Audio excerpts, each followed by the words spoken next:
Good morning, students of class 12 Science and Commerce. Welcome to Pandasar's virtual class on English. And as yesterday we discussed about present tense and its various uses, today we are going to discuss about the remaining tenses, that is past and future. But before starting the discussion, I would like to tell you something about future tense. In fact, in English there are two tenses, present and past. Actually, future is not a tense. And how to argue supporting the view that future is not a tense? So, for that, you see, to represent present tense, we have a present form of a verb. To represent past tense, we have a past form of a verb. But in order to represent future tense, we don't have any future form of a verb. So, what exactly we do to express some action or event that is supposed to happen in the future and that is yet to happen? We simply take the help of shall and will, which are modal verbs or auxiliary verbs.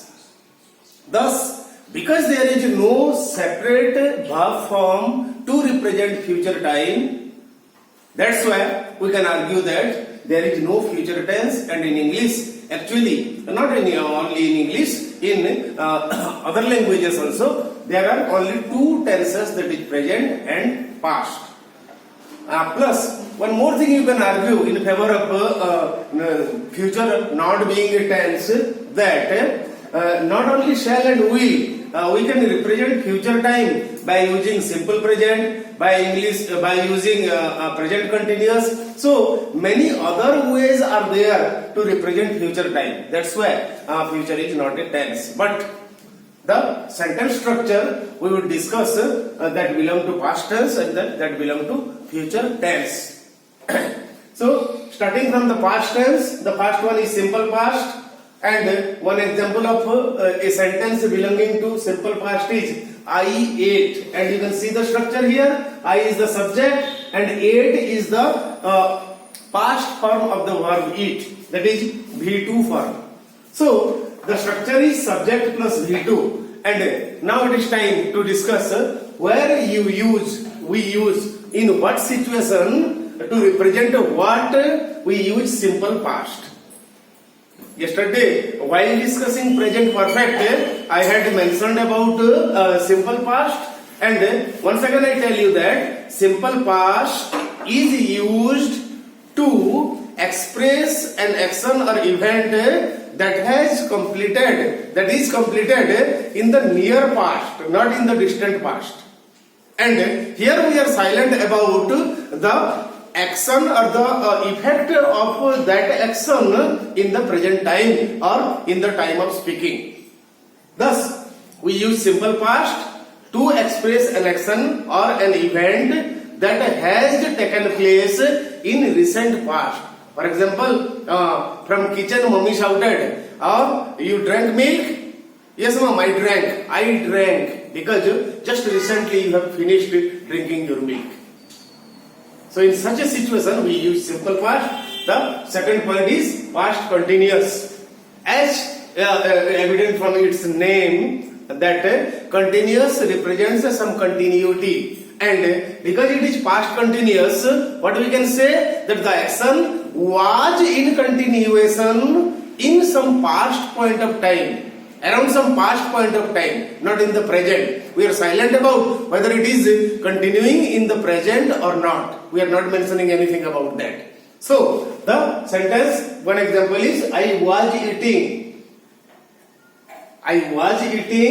The structure is, I is the subject, was, again it belongs to the B group of verbs, and eating, that is the ing form of a verb. So, I was eating, a sentence that belongs to present past continuous. Here we use the past form of the V verb, that is was. So, now time to discuss why we use past continuous. Simply, there is no complexity in the use of past continuous. just in order to express the continuity of an action or an event around a past point of time, we use past continuous. Then come to past perfect. One example of past perfect is I had eaten. See, remember present perfect, yesterday we discussed that what was the sentence? The sentence was I have eaten. I and eaten are same. Just we made the past form of the verb has or had, have or has. So in present we use either have and or has, but the past form of both the verb have and has is had, had. So I had eaten. What is the structure? The structure is I is the subject, had, and after that eaten. It is the V3 or past participle form of the verb eat. So I had eaten is a sentence that belongs to past perfect. And remember just yesterday we discussed that where to use present perfect? We use present perfect to express some action that is already completed, but till present time or the time of speaking, the effect can be felt. The effect is there. So it is the difference between whether we are trying to express the effect or not. That makes the difference between the use of present perfect and past perfect. When we use past perfect, we are expressing an action that is completed in the past and we are silent about its effect. In fact, there is no effect. Simply by collecting from our memory, I mentioned the event that it was completed in the past. So I had eaten, and the fourth form is past perfect continuous. Again, perfect continuous is used to express an action that is completed, but we deliberately are trying to tell the reader or the listener about the continuity of the action for a period of time. That's the sentence is I had been eating. So here coming to the structure, I is the subject, and after that had been, why had? Because it is past, and eating, it is again ing form. So the general structure is subject plus had been plus ing. So in a line I can explain you where to use past perfect continuous. Suppose this is timeline and this is the present time where we are speaking about some action or some event. So what exactly happened? We use past perfect continuous to express some action that started in a point of time that belonged to past time, and it continued for a period, and now the action is not continuing and it ended itself in the past. So here what is happening, that in present continuous also the action started in the past point of time, but till the moment of speaking we are going to, or we are giving hints about the continuation. But when we use past perfect continuous, the event or the action started in the past, it continued for a time, and it was stopped in the past itself. And here when we are using past perfect continuous, we are just trying to tell the reader or listener about the continuity of the action around a period of time. That is the use of past perfect continuous. And as we have already discussed that future is not a tense, but still we can make sentences by using shall or will. So it is yet another class. It will take 1 or 2 periods to tell you the use of the modal verbs will and shall and what is the difference. But in general, we can mingle the difference, you can mix it up, and whatever you wish we can use to express a future event or action. So the simple future, I shall or will. This oblique means either shall you have to use or you have to use will, not both at the same time. So I shall eat or I will eat. What is the general form? The structure is I, that is the subject, and after that shall and will modal verb comes, and after that it is V1, first present form of the verb it. So simple future. When we use simple future, we use simple future when not seriously, just casually we want to mention about an action that is supposed to be going on or happening in the future point of in a future point of time. So we are not quite sure, we are not quite determined about the action, and if we are determined, if we are totally convinced about the happening of the action, rather than using shall or will, we would prefer to use some other form like simple present or present continuous. So I shall or will, we use simple future just to mention an action that is supposed to be going on in the future time, and we are not seriously but just casually we are mentioning about the event that the action might happen, might not happen.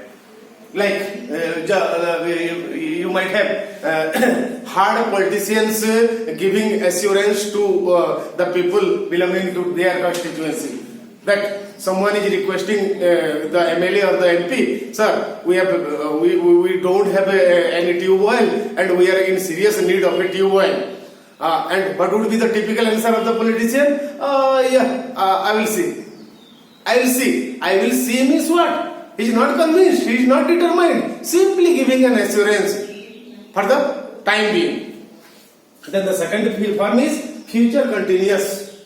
Again, it is to mention about the continuity of the action that is yet to start. Means the action will start in a future point of time, and for a time being it would be in continuation. So in such a situation we use future continuous. The third one is future perfect. I shall or will have eaten.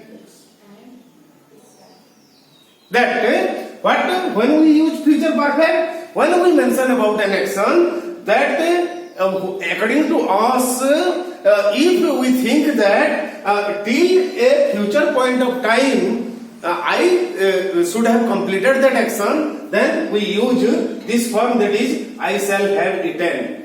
That means when you will finish your meal by 10 o'clock night, I will have eaten or completed my meal.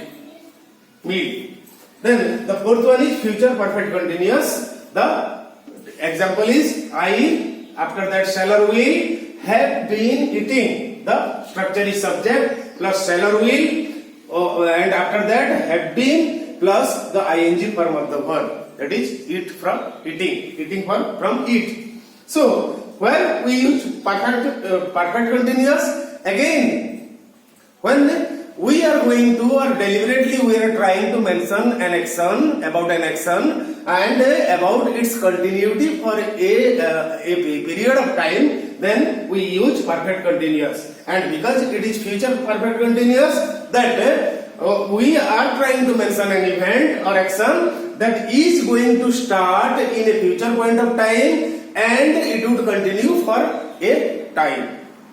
So here the completion and the continuation both are appearing when we are using perfect, future perfect, continuous.